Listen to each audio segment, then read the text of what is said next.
What's up, folks? This is Steel. Welcome back to the Steelcast once again. I have a subscriber series video featuring Felix the Fox in the U.S. Navy's Tier 7 Premium Cruiser, Atlanta. I don't own the Atlanta, have never played the Atlanta, I've never been to Atlanta. Well, check that, I've been to the airport there. Anyway, like The Sims, the Atlanta actually has a much maligned reputation in World of Warships, but there is an identifiable percentage, I guess, of stalwarts who play and love both ships. I guess in some regards they're kind of ugly ducklings. Like, you have to really love the one or two characteristics that they do have to really love them and play them well, to be honest with you. But what I can say is when they are played well, you definitely notice, and it's a sight to see. Now, what's the number one criticism of the Atlanta? That's right, it's lack of range.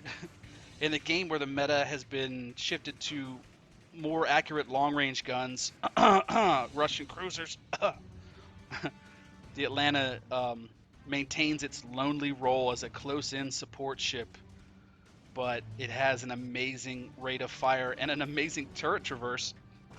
And when I say amazing, I don't mean amazing, like a hipster sipping a macchiato at a Starbucks. I mean amazeballs, as you can throw 1,000 rounds in the air in any direction in seconds.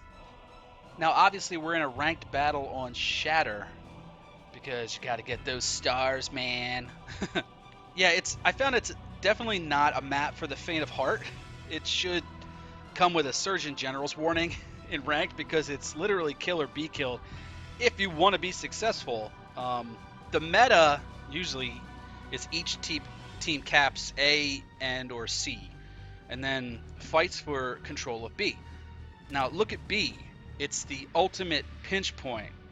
Successful teams not only have to fight for control of it at the onset, but you have to continue to fight for control of it non-stop. If your team neglects it, even the battleships, you will lose the match 9 times out of 10. Now, while he pours an amazing amount of rounds into this Błyskawica, keep in mind Felix's approach here. He's taking a very aggressive approach from the weak side of the green team, but he's helping to prevent the red team from capping B, because their destroyers were very aggressive and they went right for that cap, and that's what destroyers should be doing. But at the same time, Felix's approach is also screening him from enemy battleships and cruisers who are still inbound. I mean, they want to shoot him, believe me, but that mountain is right there. And he just completely wrecked that Błyskawica. I mean, I'm sure he would have loved to have gotten the kill, but that guy effectively is out of the match for a little bit, unless he wants to suicharge and get some torps in. But look at how he successfully defended this B cap. And that is huge. On top of that, what other place would you put in Atlanta to make an impact on a match about a certain cap point, but a place where destroyers have to go? I mean, he is the ultimate destroyer killer, or the Atlanta is. Well, I guess both them, or he in A, I don't know, whatever. Now, he's also got to be wary of cruisers, because they definitely want to come in here and snipe him down, because honestly, it's tough to root out cruisers like the Atlanta out of this spot. And firing angles, as much as I don't want to bring up World of Tanks, is really important in this game, especially with terrain like this. So now you can see that the red team is trying to get into position to fire at him. We have, I think that's a Błyskawica shooting at him, actually very savvily over an island.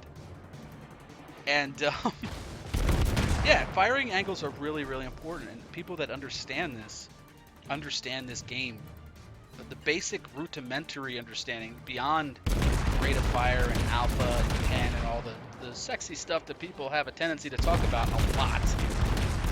It's how to use the map to your advantage as well. And to be honest with you, if I was in a cruiser, I wouldn't be going here. No way, Jose. At least not in like the Miyoko or the York. I mean, they're just too slow. The lack of agility, the lack of being able to turn your guns. And look at that trick. He switched to the front turret so that he could get a better angle on that destroyer, and he got a couple pot shots in. That Błyskawica, man. He actually, I think, knows what he's doing. But when you get near an Atlanta, you get punished in a destroyer. You just do. A gunboat destroyer, at least. And what respectable, aggressive destroyer player is going to be like, all right, battleships, I need you guys to go in there to kill this Atlanta. I need you to go through all the torpedoes and being set on fire and stuff. They just don't want to do that. So as a destroyer player, you have to address the situation. And now we got a long-range Błyskawica still in range. And look at this spray and pray. Look at how many rounds are in the air.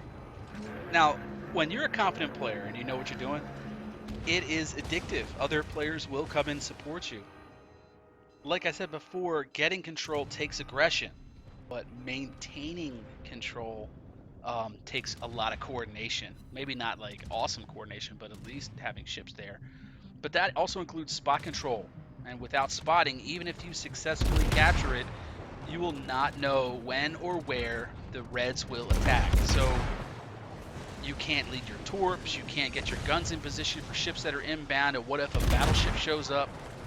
Now this is a carrier match. Oh my god, look at that. Just wrecking a guy. Now this is a carrier match, and CVs are huge for spot control here. CVs in most random battles try to focus BBs, and most maps, to be honest, the BBs have the responsibility of, patrolling in a longer kind of range role where they can knock down ships before they charge in. But especially in ranked battles and on Shatter, BBs have to move in, and that's not something that they're used to doing from random battles. So a lot of the matches are determined by how aggressive their VBs are. A lot of the times they try to patrol outside of these islands and shoot in, but that's not enough. These islands block too many shots for them. They have to turn in and eat the torps. Yeah, I'm going to be telling BB players on the forums to eat torps. See how well that goes. But I would be completely remiss not to mention, maybe perhaps even you've noticed, but in hunkering down in this spot, in a CV match where CV planes have to go, the Atlanta and its AA ability is in full friggin' swing. His AA has been going off constantly for the past 5 minutes, shooting down fighters, bombers, torpedo bombers, everything that the enemy Hear You player is throwing at this spot. He's even getting support from insurgents on the island nearby. Felix be all like this, and planes be all like this. 25 planes shot down at this point in the match, in this spot where the carrier has to engage. It's unbelievable what the impact is. It's incalculable. The Atlanta is perfect for a spot like this, fending off destroyers. You don't want to engage Atlantas because of its rate of fire, and forcing CV players to send their planes over a ship that has 1,300 defensive alpha fire. This is an unbelievable position that Felix the Fox has put himself in. Look at his destroyers. They're just sitting out in the middle of nowhere, just launching torps around the island. I have literally never seen destroyers this aggressive around B in a ranked battle. And who's to thank? I don't expect Felix to get any karma out of it because his damage isn't going to be that high. This is sort of just like everyone expects players to play like this, but this is how you gain stars. Now, ships will sink. You will die, you will sink doing yeoman's work, and eventually cruisers will figure it out. Eventually battleships will figure it out. So ships like the Atlanta, they do the yeoman's work, but they're stuck because there's just not enough ships in there to deter the big guns. And if you look at the map, You have their, it looks like a cruiser and a battleship going up to the northern sector, just absolutely being useless, chasing after a player that has left the match, basically. So here we have a couple of destroyers still deterring battleships. Defensive fire active, but there's so many planes. Oh, that's going to be crucial. Including this AP inbound from a Miyoko who's finally figured it out. The Atlanta goes down. Felix the Fox goes down after some heavy lifting. Saves that destroyer's life, actually. Honest to God, this game is kind of over right now, but it would be completely over if that Cleveland Nagato had left that battleship alone and had been sailing right through here. I mean, maybe they would have eaten a couple of torps, but, you know, they would be cleaning up this Miyoko, and the game would be essentially over, but welcome to ranked battles. Every player that carries most of the burden has to sit back and watch and hope that the teammates don't give up the ground that you so hardly fought for. The good news is a couple of players on Felix's team recognize the defensive opportunity and they're taking advantage of it. There is just a Miyoko out there and maybe a destroyer that's on real low health. But really, this match is over. And you have to tip your hat to Felix the Fox for doing the yeoman's work. 28,000 damage really doesn't do his efforts justice. Not in ranked battles. It's all about the stars, people. I'm going to do it like this. If you liked Felix's efforts, like the video so that he can see how much you appreciate what he's done.